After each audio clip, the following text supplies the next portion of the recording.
Notice how Steve does that. Thank you, Steve. Well, if you're in trouble and you dial 911, the first people to show up will probably be from your local fire department. Proof that they do much more than simply fight fires.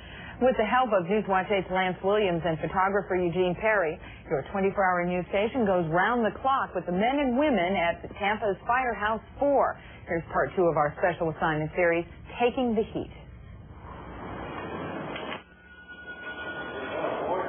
We know it is a firehouse, but it's home.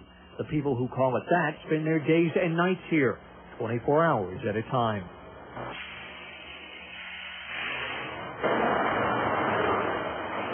Today's C shift moves out as A shift moves in. You can go home. We'll take it from here. The routine is relaxed as they check out equipment, ready their gear, and wait.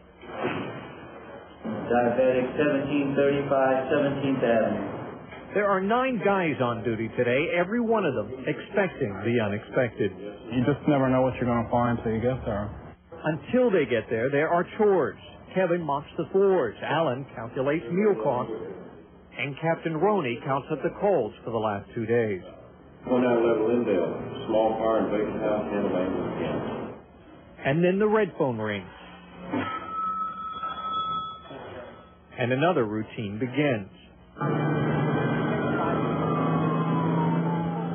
A woman's having severe chest pains. Because it's not a fire, the crew doesn't suit up. In 5 minutes, the engine and an ambulance, a total of 6 people, are on the scene. You ever had chest pain before? Hands that fight fires now help fight fear, and bodies that battle death deftly work to save a life. 20 minutes after the call, the woman is headed for Tampa General. This lady's sick. She needs some help, and it's Knightsville help when he needs it the most. Now, someone else is in need. There is an apartment house fire in northeast Tampa.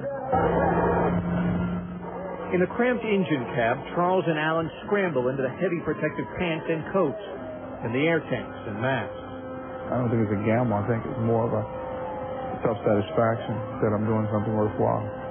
They have made it across town in 7 minutes. I was surprised at how fast they got here. I was really, really surprised. I thought the place was going to be burned down by the time they got here, but they were here really fast, and they went right to work. They knew exactly what to do. What started as a kitchen fire moves to the attic and keeps nearly 3 dozen firefighters scrambling for 90 minutes. As the fire races through the attic, temperatures soar above 800 degrees. The firefighters have stopped the blaze from spreading past the first 2 apartments. I just can't imagine them taking their lives and going up into it, because like I said, I couldn't even make it halfway up the corridor. Doing something as a team, helping people as a team. The team now winds down as they stow the hoses and head for lunch. But lunch is going to have to wait. There is an alarm at the Clorox factory. The only thing wrong here is an overactive alarm. The crew checks things out. They head back to base. Somebody ring the bell, let's see. It is the best bell of the day, lunchtime. You can see it in their faces and hear it in the laughter. This is a welcome break.